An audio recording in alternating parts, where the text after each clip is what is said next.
every step quicker than the last. My feet tread down this beaten path, and I keep. In all honesty, when I first started in HIV prevention, and then I was trained by Planned Parenthood, I was mostly working with adults, and these were adults who were living really high-risk lifestyles. I was a little bit nervous at first, but I was trained to understand that it was really important for me to approach these adults in a compassionate way, not to judge any of their behavior, because the number one priority was to make sure that they learned how to reduce their risk and not get HIV.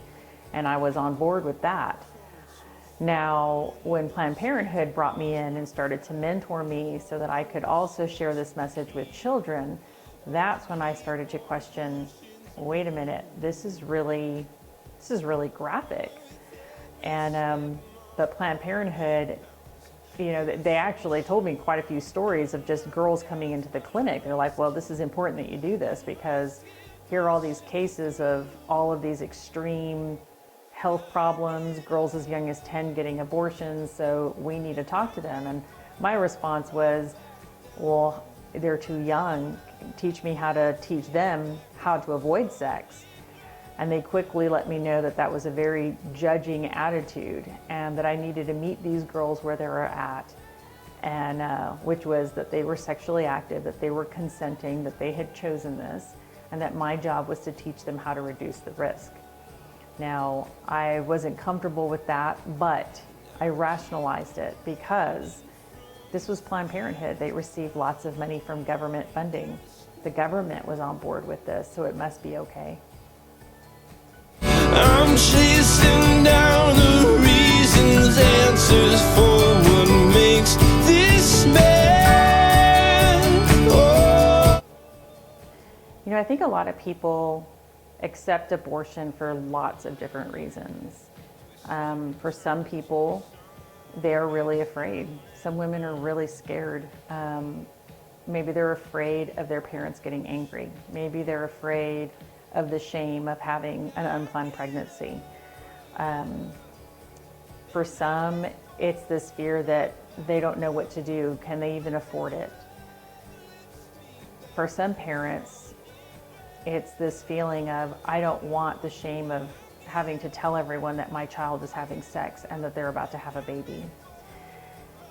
In the end, I think what ends up happening is that we rationalize all these reasons for our own comfort. We don't want to feel shame. We don't want to be afraid. We're afraid of the unknown.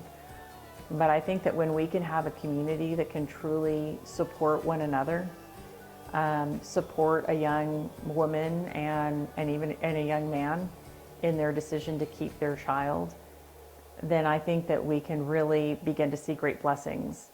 I was one of those women. I almost aborted my own son, and I was told that I would be poor. I was told that I would become a single mother. I was told that I would be a shame to the family. And all those things were true. My parents and my family were ashamed of me. I did become a single mother, and I did struggle financially because I chose to have my son. But the truth is that it was the greatest blessing. And I think what we need to remember is that sometimes the most controversial or even the most horrific crisis in our life can bring about great blessings and great strength. And that's my experience. And so I like to share that with other women who are young, like I was when I had my son, and give them hope and let them know that they can do this and that I'm there to support them. To raise my flag and call it quits, so I keep on pushing through. Oh. You know, I decided, because I chose life for my own son, and years later, for the first time, I decided to look up what an abortion looked like. I was supposed to abort my son at 13 weeks. And I would say that when I saw that video of what would have happened to my 13-week-old child, I was really shocked and angry, and I grieved. And I would say that that's when I truly became a pro-life activist. And I was 100% with helping women to understand that there's a life living inside of them that has the color of their skin or the texture of their hair, and that it's just beautiful. And I did become a single mom, and I was a single mom for 9 years, and now I'm married, and he helped me raise my son.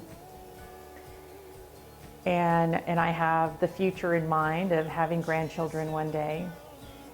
But even as I was raising my son, I prepared myself. I said, even though I taught my son that I believe he should reserve sex for marriage, and that was my expectation for him, I also prepared myself for the possibility that he may not do that. And if he conceived a child as a teenager or outside of marriage, how would I respond? And my response is that I'm going to celebrate that life. The timing may not have been right, but timing is not everything. There's a real life there, my grandchild, his daughter or son. And I think that that's something that we need to really think about, is that regardless of what your beliefs are, this is still a real life. And I think if we can really step back and just respect that life, we can deal with everything else. The truth is that, you know, my family was not happy when I had a pregnancy outside of marriage, but they wouldn't ever talk about that today, because my son or their grandson or their nephew is the greatest joy of their life. So all of that moment of crisis is over, and now we're celebrating the life of my son and the life that he brings to us and the love that we have in our family. Every step quicker than the last, my feet tread down this beaten path. Well, Planned Parenthood sells abortion really well. Their marketing is pretty sophisticated, but it's really filled with a lot of lies. They're selling freedom, they're selling empowerment. If you question biology, then they say that it's not really a child, it's just a clump of cells, or it's just tissue. They're masters of manipulation. They're masters of being able to twist the truth to make the woman feel more confident or comfortable with what she's about to do, which is to end the life of her own child.